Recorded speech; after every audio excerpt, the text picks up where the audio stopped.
वाराणसी जिले के सेवापुरी विधानसभा के भारतीय जनता पार्टी के प्रबल दावेदार संभावित विधायक प्रत्याशी से खास बातचीत हुई, जिसमें उन्होंने बताया कि सेवापुरी विधानसभा में मैं घूम रहा हूं तथा वहां की जनता से मिल भी रहा हूं। सेवापुरी विधानसभा की जनता से हमारा बहुत पुराना संबंध है। जनता हमें पसंद करती है, साथ ही हमारा सम्मान करती है और मैं सेवापुरी विधानसभा की जनता का भी सम्मान करता हूं। उन्होंने बताया कि इस समय देश का कितना विकास हुआ है कि किसी को बताने की आवश्यकता नहीं है, जनता खुद समझदार है। उन्होंने देश के विकास कार्यों पर प्रकाश डाला और सेवापुरी विधानसभा की जनता से अपील की कि आप सभी लोग अपने मत का उचित प्रयोग करें।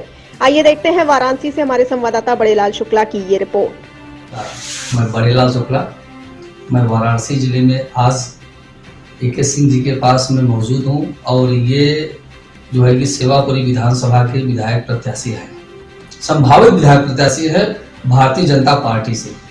आइए इनसे कुछ चर्चा पर चर्चा करते हैं और इनके व्यक्तिगत जीवन के विषय में भी मैं आप सभी लोगों को दिखाना चाहता हूं और इनसे चुनाव के विषय पर भी चर्चा की जाएगी। तब तक के लिए मैं इनसे कुछ पूछ लेता हूं सवाल। जी ए.के. सिंह जी, आप अपने विषय में कुछ बताएं और आप कहाँ रहते हैं और किस तरह जनता से जो है कि मिलते हैं, इस पे थोड़ा बताएं इस पर। जी नमस्कार, पहले तो मैं प्रणाम करता हूँ आपको। लेकिन मेरी शिक्षा दीक्षा तो बनारस से ही हुई थी। मैं क्वींस कॉलेज में था। क्वींस कॉलेज के बाद मैं बनारस हिंदू यूनिवर्सिटी का छात्र रहा हूँ और मैं 79 से 84 BHU में रहा। 79 से 84 जी जी। उसके बाद मैं फिर इंजीनियरिंग कॉलेज में गया तो बीटेक करने गया कानपुर और बीटेक करने के बाद फिर मैं PCS में सेलेक्ट हुआ 87 बैच में जी। और संयोग से मेरी पहली पोस्टिंग कोषाधिकारी के रूप में बनारस में हुई थी 90s में और लगभग 31.5 साल की मैंने सेवा उत्तर प्रदेश सरकार में की है जी। तो लगभग मेरा 50 साल का जीवन बनारस का ही है। राजनीति में आप राजनीति में कैसे उतरे? देखिए, हर व्यक्ति की अपनी एक रुचि होती है, अपनी एक सोच होती है जी। उसके अनुसार ही जीवन में आगे उसे क्या करना है वो तय करता है जी। मैं भी एक सामान्य परिवार का था, पढ़ाई लिखाई किया और ईश्वर की कृपा रही, मैं सेलेक्ट हुआ और मैंने 31-32 साल नौकरी की। लेकिन मेरी एक रुचि रही शुरू से ही जी समाज सेवा की। वैसे तो समाज सेवा जो शब्द है वो बड़ा व्यापक है और सामान्यतः हर आदमी समाज सेवा ही कह देता है जी जी। किसी भी सामान्य व्यक्ति से पूछिए जो भी थोड़ा बहुत राजनीति में आता है कि साहब मैं तो समाज सेवा करने आया हूँ। लेकिन मेरा थोड़ा मत इसमें अलग है। मैंने 20 साल मेरी सर्विस हो गई थी तो सामान्यतः जैसे एक सामान्य परिवार का आदमी आता है तो उसका भी कुछ पारिवारिक दायित्व रखते हैं, उसका निर्वहन करते हुए मेरे 2 पुत्र हैं जी। तो मुझे लगा कि अब मैं कुछ अलग कर सकता हूँ। तो मैंने लगभग 12-13 साल पहले ही, क्योंकि वाराणसी से ही बचपन से नाता रहा और मेरा ननिहाल है जी, मेरा ननिहाल भी है, बहुत सारे रिलेशंस भी सब गांव में हैं। तो मैं विधानसभा के गांव में भ्रमण करने लगा और धीरे धीरे लोगों से जुड़ता गया। क्योंकि मैं सर्विस में था तो कहीं न कहीं लोगों के बीच में जाने पर कभी छोटी मोटी मदद भी करता रहा, चाहे प्रशासनिक रहा हो या बहुत गरीब तबका रहा हो, उसकी कभी जो मेरी सीमा थी जी। उसमें कुछ आर्थिक मदद भी करता रहा। और मेरा मन था, मैं आपसे बताऊं कि वैसे तो देखिए जो ब्यूरोक्रेसी के लोग हैं सामान्यतः अपनी नौकरी किए 60 साल में रिटायर हुए और अपना एक जीवन यापन कर रहे हैं जी। मेरा अपना मत है कि ब्यूरोक्रेसी में भी हमारी जो सलामी है कुर्सी तक सीमित है। जिस दिन आप कुर्सी से हटते हैं या पद से हटते हैं तो फिर आपकी अपनी जो लाइफ है वो बिल्कुल व्यक्तिगत अपने जीवन तक सीमित हो जाती है। अगर हम, जैसा हमने कहा ना कि अगर समाज सेवा या जिसको आप राजनीति कह रहे हैं, अगर मैं इस भाव से काम कर रहा हूँ और राजनीति में मैं आया जी, तो मेरा अपना मानना है, मेरा अपना दृढ़ मत है कि अगर राजनीति में आपने अपने पद जो जनता आपको सौंपती है उसके प्रति अगर आपने ईमानदारी से कार्य किया, जितना सम्मान आपको यहाँ मिलेगा वो किसी क्षेत्र में नहीं मिलेगा। ये आप पे निर्भर करता है कि आप कैसा कार्य कर रहे हैं। जी। राजनीति, ये अलग बात है कि पिछले 15-20 वर्षों में राजनीति का व्यवसायीकरण हो गया। बहुत सारे ऐसे लोग भी राजनीति में आने लगे जिनका अपराध जगत से भी नाता रहा है, या जिनके पास कोई शिक्षा दीक्षा नहीं रही है, और राजनीति में शरण लिए। हाँ, जिनको यही नहीं पता था कि सचमुच विधायक के पद का दायित्व क्या है। जी। क्योंकि देखिए, ये तो संवैधानिक व्यवस्था है। हम प्रजातांत्रिक देश में हैं, और प्रजातंत्र में एक ये व्यवस्था दी है कि 3.5-4 लाख लोग एक व्यक्ति को चुनते हैं, जनप्रतिनिधि होता है, और उसका दायित्व है कि उस पूरी विधानसभा के लोगों की जो सामूहिक समस्याएं हैं उसका निराकरण करावे। जी। लेकिन हुआ क्या, इधर तो जब से माननीय प्रधानमंत्री जी के नेतृत्व में देश चल रहा है, बहुत सारा परिवर्तन है। आप तो मीडिया से जुड़े हैं, जी जी, आपको हमें बताने की जरूरत नहीं है। लेकिन वास्तविकता यह है कि पीछे अगर आप जाएंगे 2014 के पहले, या यूं कह लीजिए कि उत्तर प्रदेश में 2017 के पहले, जी, हम लोग तो ब्यूरोक्रेसी का पार्ट रहे हैं, तो सारी सरकारों के साथ काम किया है, जी, चाहे वो बहुजन समाज पार्टी हो, चाहे समाजवादी पार्टी रही हो। लेकिन हमारा अपना अनुभव ये रहा है कि सारी पार्टियों के साथ काम करके हमने ये फील किया कि उन पार्टियों काम तो भाई देखिए, जब सरकार आएगी काम तो हर सरकार कुछ न कुछ करती है। हम ये नहीं कह सकते कि साहब बाकी सरकारों ने कुछ नहीं किया, लेकिन उनका जो टारगेट रहा वो स्पेसिफिक किसी एक संवर्ग को लेकर रहता रहा। मेरी पोस्टिंग तो रामपुर में भी रही है जी, तो मैंने ये महसूस किया कि उन सरकारों में एक वर्ग विशेष को लाभान्वित करने के लिए बहुत सारी योजनाएं उनके इर्द गिर्द घूमने लगती हैं, और बाकी लोग जो समाज में हैं उनको थोड़ा सा कहीं ना कहीं ये फील होता है कि भाई ये तो विशेष व्यक्ति या विशेष जाति या विशेष संवर्ग के लिए काम हो रहा है। बीजेपी में देखिए, मैंने अभी ज्वाइन किया था। आप ये कहना चाहते हैं कि जो बीजेपी अभी तक भारतीय जनता पार्टी जो कार्य की है अदर सरकार में उससे भिन्न है?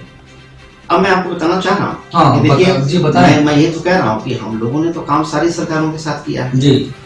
जब से भारतीय जनता पार्टी ने टेक ओवर किया है, जी, प्रधानमंत्री जी का नारा ही है सबका साथ सबका विकास। हाँ, तो बहुत सारी चीजों को उन्होंने नेशनल लेवल, जिसको कहते हैं ना राष्ट्र, ये बड़ा व्यापक शब्द है। देखिए, राष्ट्र की भावना से जिस दिन देश का हर आदमी ओतप्रोत हो जाएगा तो फिर राष्ट्र तो फिर कितनी ऊंचाइयों पहुंचेगा इसका अंदाजा नहीं, कोई अंदाजा नहीं। क्योंकि देखिए, राष्ट्रवाद ही था कि जापान जैसा देश जो नागासाकी हिरोशिमा में खत्म हो गया था, उसकी नेशनलिटी ने उसको कहां से लेकर कहां खड़ा कर दिया। तो जब से बीजेपी ने काम करना शुरू किया है और आदरणीय प्रधानमंत्री जी का जो विजन है, देखिए मैं इसलिए नहीं कह रहा हूं कि मैंने बीजेपी ज्वाइन की, जी जी, ये निष्पक्ष रूप से, आपके तो उसका भी निष्पक्ष है जी। अगर आप देखेंगे तो बहुत सारी चीजों में विपक्ष के पास कोई उत्तर ही नहीं मिलेगा, चाहे वो कश्मीर का मुद्दा रहा हो या हमारी आस्था का मुद्दा रहा। मंदिर केवल मंदिर नहीं है। देखिए, जब हमारे बाहरी आक्रांता आए ना, जो मुगल आक्रांता आए, तो उन्होंने हमारी आस्था पे चोट किया था। ऐसा नहीं कि वो अगर मंदिर तोड़ के मस्जिद बना दिए तो उनको कुछ मिल गया। उन्होंने हमारी संस्कृति खत्म करने की कोशिश की थी। आज बीजेपी जो कार्य कर रही है नेशनल लेवल पे, उसमें ये सारी चीजें ऐसी हैं जो सामान्य जन में धीरे धीरे लोगों को समझ में आ रहा है। बाकी तो विकास के कार्यों में भी मैं बताना चाहूंगा कि भाई जितना सड़कों का काम किया है, या हम लोग भी गांव में घूमते हैं, जितना आवास आया है, स्वच्छ शौचालय का काम हुआ है, उज्ज्वला गैस की बात, आयुष्मान, मतलब किसी भी क्षेत्र में देखेंगे तो काम भी बहुत हुआ है जी। मुद्दा यही है जी, मुद्दा यही है। और शायद इन्हीं चीजों से प्रभावित होकर मैंने भारतीय जनता पार्टी ही ज्वाइन की, ये भी मैं आपको बताना चाहूँगा। और मेरी रुचि काम करने की है। हमने कहा ना कि मैं 12 साल पहले भी मैंने VRS अप्लाई किया था। अब ये सौभाग्य दुर्भाग्यवश उस समय जो भी रहा, मैं चुनावी समीकरण में नहीं फिट बैठा, तो मैं सर्विस करने लगा। मेरा नहीं, जनता के बीच में ये रहा, आपने भी ये बयान दिया था कि मैं जो है कि रिजाइन दे रहा हूँ और मैं बीजेपी ज्वाइन कर रहा हूँ। तो मैंने अभी VRS लिया ना जी जी, मैंने VRS लेके ज्वाइन किया है जी। अभी मेरी सर्विस बची थी, अच्छा। और मैं अभी एडिशनल कमिश्नर था कोर्ट की, तो मैंने तो छोड़ दिया जी। कि मेरा मन था कि भाई ठीक है, उस समय मौका नहीं मिला और हम नौकरी करते रहे। इस सेवापुरी विधानसभा की जनता जानना चाहती है कि आपके विचार क्या है। यदि आप विधायक चुने जाते हैं, जनता आपको जनप्रतिनिधि चुन लेती है, तो ऐसे कौन से कार्य हैं जो आप करना चाहेंगे सर्वप्रथम? देखिए, जहां तक स्पेसिफिक अगर आप खाली सेवापुरी की बात करेंगे जी, कल मैं गया था इधर गुरदासपुर और राम सिंहपुर की तरफ, जी, तो वहां लोगों ने कहा था आप देखिए जिस सड़क से आप आए हैं बड़ा खराब है। हमने कहा यार बिल्कुल ठीक कह रहे हैं आप। तो देखिए, काम तो अनवरत चलते रहते हैं, विकास के कार्य भी हो रहे हैं। जी, जी, लेकिन अगर ईश्वर की कृपा रही और जनता का आशीर्वाद रहा और मुझे ये मौका मिलता है कि मैं एज MLA आपके यहाँ काम कर लूँ, तो प्राथमिकता तो हमेशा देखिए विकास की रहती है। जी, चाहे वो सड़कों का काम हो या सामान्य जन में। देखिए, विधायक का जो पद है, आप लोग जो चुन के भेजते हैं, तो उनका उसका दायित्व है कि जो सामूहिक समस्याएं हैं उसका निराकरण करें। अब जैसे कभी क्षेत्र में जाते हैं कि साहब वो नीलगाय से परेशानी होती है, फसलें नुकसान हो रही है, या मतलब जो इस तरह की जो चीजें हैं, तो उनको प्राथमिकता तो हम लोग देंगे। जो सामूहिक समस्याएं हैं, पहली प्राथमिकता हमारी वही रहेगी कि जो सामूहिक समस्याएं हैं उनका निराकरण कराया जाए। ये बताइए, आप सेवापुरी विधानसभा ही क्यों चुने चुनाव लड़ने के लिए? जैसा मैंने अभी आपसे पहले कहा था जी, कि मेरा ननिहाल तेंदुई है, उसी विधानसभा के अंतर्गत एक गाँव है हाथी बाजार के पास। जी, और मैं जब प्रिंस कॉलेज में पढ़ने आया था तो मैं 14 वर्ष का था। मैं 77 हाई स्कूल किया था, तो मेरी एज मात्र 14 वर्ष थी। और क्योंकि ननिहाल था, तो मैं जब भी मैं छोटा था तो मैं प्रायः हर हफ्ते ननिहाल ही जाता था। जी, तो मेरा लगाव शुरू से रहा। दूसरी चीज की एक स्वाभाविक सी प्रक्रिया है कि आदमी पहले वहीं जाएगा जहां आपका संपर्क हो। तो मैं जब 2009-10 में बनारस आया और मेरी रुचि थी कि मैं इस क्षेत्र में कार्य करूं, तो सबसे पहले मैंने ननिहाल से ही शुरुआत की। और फिर चूंकि उस विधानसभा में तमाम गांव में हमारी अपनी रिश्तेदारियां भी रहीं पहले से, जी, तो एक सामाजिक व्यवस्था है, भी आपकी रिश्तेदारी है, जहाँ होगी वहाँ पाले जाएंगे। आना जाना लगा रहा। सपोज मैं आपके गांव में डुमेला में गया, ओंकार शुक्ला जी थे आपके यहाँ, जी, मैं उस विद्यालय पे भी गया जो आपका वो इंटर कॉलेज है जनता के पास। तो मैं धीरे धीरे लोगों से जुड़ता गया। और सेवापुरी का मुझे इस बात की प्रसन्नता है कि शायद ही ऐसा कोई गांव हो जिससे मैं न जुड़ा हूं। और मैं आपको बता दूं, मेरे बच्चे भी कई पूछते हैं कि पापा आप चुनाव लड़ेंगे या नहीं लड़ेंगे, टिकट होगा कि नहीं होगा। तो मैं उनसे एक सीधा सा कभी कभी जवाब देता हूँ कि देखो बेटा, ऐसा है जीवन में सभी लोग अपनी अपनी दूरी पर घूम रहे हैं और सबके जीवन का अंत होना है। जी, जीवन आपको कैसे जीना है ये आपको तय करना है। मेरी रुचि रही है, मैं सेवापुरी के एक एक गांव से जुड़ा हूं। आज आपको बता दूं कि मैं अभी किसी भी जनप्रतिनिधि के रूप में नहीं रहा, मैं तो अफसर था, लोगों को बीच में जाता रहा। अभी मैं तमाम ऐसे गांवों का नाम लूंगा यहाँ जहां मैं जाता हूं, मुझे लगता है जैसे मैं अपने घर में आया। इतना लोग सम्मान करते हैं और मिलने पे इतनी आत्मीयता दिखाते हैं कि जैसे मुझे लगता है मेरे लिए यही बड़ी उपलब्धि है। भाई देखिए, चुनाव तो हम आपको बता दें आज शुक्ला जी कि चुनाव लड़ना हमारी कोई मजबूरी नहीं है। चूंकि मैंने सर्विस छोड़ी है और मेरा भाव रहा है और कार्य करने के लिए राजनीति में एक फोरम चाहिए। जी, उस फोरम के नाते हम चुनावी समीकरण में चुनाव लड़ना चाहते हैं, अन्यथा मेरी कोई मजबूरी नहीं है। जब क्षेत्र जो मैं कार्य कर रहा हूँ वो मैं उसमें बड़ा प्रसन्न रहता हूँ। और मैं बच्चों से भी कहता हूँ कि देखिए, स्वामी विवेकानंद बड़ा उदाहरण है। जी, तो ये हम लोगों की तुलना नहीं हो सकती है, लेकिन स्वामी विवेकानंद जी तो 125 साल बीत गया, आज भी हम उनके व्यक्तित्व को ही तो प्रणाम करते हैं। तो अगर विधानसभा में सारे गांवों से हम जुड़े हैं और सारे लोग सम्मान करते हैं, तो मुझे लगता है यही मेरी उपलब्धि है। ये मेरे व्यक्तित्व की सबसे बड़ी उपलब्धि है कि मैं जहां भी जाता हूं लोग मुझे सम्मान करते हैं, मैं उनके बीच में अपना लगता है कि मेरे अपने लोग बैठे हैं। और एक चीज और बता दें, स्पष्ट कर दें, नॉट इवन देन अपनी कॉस्ट की बात नहीं है, जी सब किसी भी कॉस्ट, मतलब चाहे वो पटेल हो, चाहे मौर्य हो, चाहे बिंद समाज हो, भूमिहार हो, ब्राह्मण हो, ठाकुर हो। पहली बात तो मैंने नौकरी भी कास्ट बेसिस कभी काम नहीं किया जी और मैं राजनीति में भी कास्ट बेसिस कभी काम नहीं करता। मेरे लिए जो अच्छा है वो अच्छा है, चाहे किसी भी कास्ट का हो, किसी भी धर्म का हो। और शायद यही कारण है, जैसा आप लोग भी महसूस करते होंगे, मुझे स्वयं को भी, जैसे जब आप काम करते हैं तो आपका एक असेसमेंट अपने बारे में बनता रहता है। आदमी कहे या ना कहे, अगर हम गलत करते हैं तो मुझे अंदर से जरूर मेरी आत्मा कहती है यार ये मैं गलत कर रहा हूँ। तो मैं जो कर रहा हूँ, मुझे स्वयं का अपना असेसमेंट है कि पूरी विधानसभा में जो लोग मुझे सम्मान देते हैं वो हृदय से देते हैं। और शायद इसीलिए मैं सेवापुरी का चयन ही करता हूँ, क्योंकि सेवापुरी में ही हम काम करेंगे, मेरे घर जैसा है।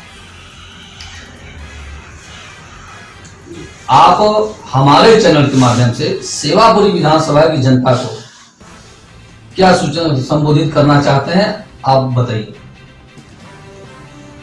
मैं एक मिनट समय लूंगा आपका। जी जी बोले बोले बोले। मैं कुछ कहने के पहले थोड़ा सा बैकग्राउंड में जाऊंगा। जी मुझे स्मरण है आज भी कि जब मैं 2009-10 में आपके विधानसभा में गया था, तो आपके यहाँ एक तखो की बॉडी मार्केट है। जी हाई मार्केट। मैं वहाँ बैठा, कुछ लोग आए हमारे पास, बैठ गए साथ में, कुछ रिटायर्ड अध्यापक भी थे, मुझे आज भी याद है, कुछ व्यवसायी संबंध के लोग थे। तो लोगों को एक उत्सुकता थी, वे कौन है, कहाँ से आए हैं, क्या है, जानने की उत्सुकता होती है लोगों के अंदर। फिर लगा कि अच्छा अधिकारी हैं, क्या कहना चाहते हैं।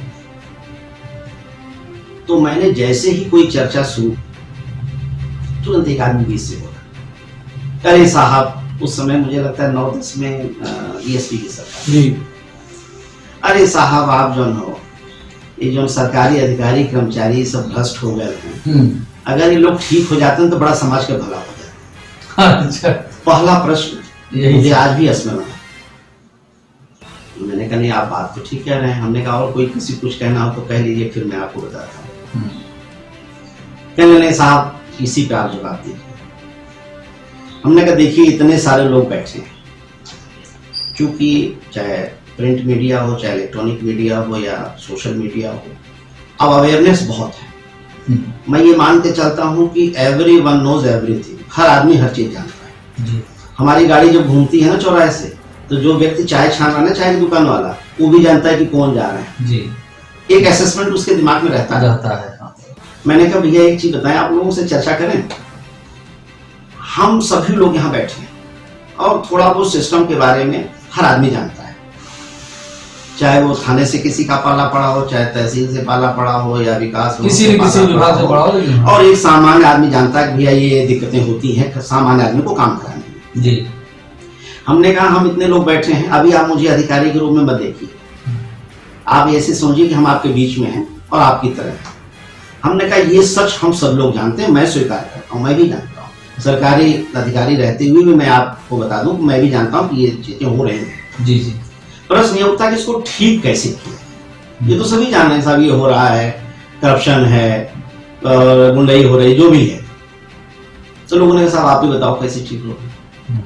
हमने कहा एक मूल चीज मैं आपको बताने आया हूं कि इस प्रजातांत्रिक व्यवस्था में एक अधिकार आपको दे रखा है, वोट का अधिकार। उसकी ताकत आप लोग पहचानिए। हम लोग क्या करते हैं कि धर्म के नाम पर, बिरादरी के नाम पर, कुछ थोड़े छोटे छोटे प्रलोभन के नाम पर अपना वोट दे आते हैं, विदाउट द कंसिडरिंग आपकी किसको दे रहे हैं। बिरादरी कहें भैया बस नो।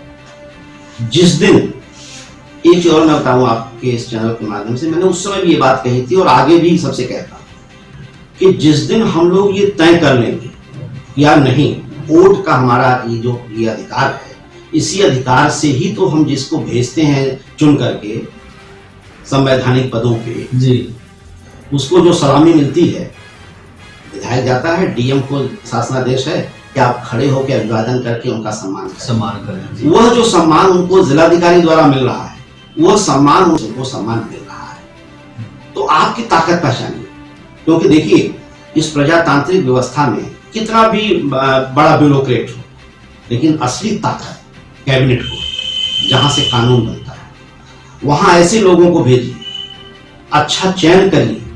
आप देखिए एक दिन ये सारी चीजों की जो समस्याएं आप बता रहे हो ना, सबका निराकरण हो जाएगा। और शायद ये हम नहीं कहते कि हमारे इस वक्तव्य का कोई प्रभाव रहा हो, लेकिन धीरे धीरे पूरे देश में आपने देखा इसका असर आया। जी। लोगों ने सोचना शुरू किया और मोदी जी जैसे व्यक्ति को देश ने नेतृत्व सौंप दिया। आप देखिए देश की दिशा बदल गई, दशा बदल गई।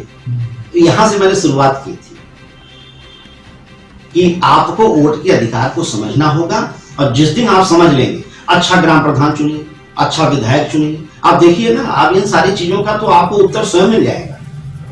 इसमें कुछ करने की जरूरत नहीं है, कहीं आपको लाठी नहीं चलानी है, केवल अपने वोट के अधिकार उसको आपको समझना होगा। मैं आपके माध्यम से अपील करूंगा जनता से। मैं हमेशा ये कहता हूं लोगों से, जैसे कभी कभी लोग हमको कहेंगे चौराहे पे बैठेंगे, भाई अपना संपर्क है, लोग कहेंगे साहब शुक्ला जी कहना है हम आपके साथ ही रहो। हम कहें नो, आप वैचारिक रूप से जुड़िए, आप शुक्ला जी के नाते न जुड़िए, क्योंकि वो जो है अस्थायी नहीं होगा।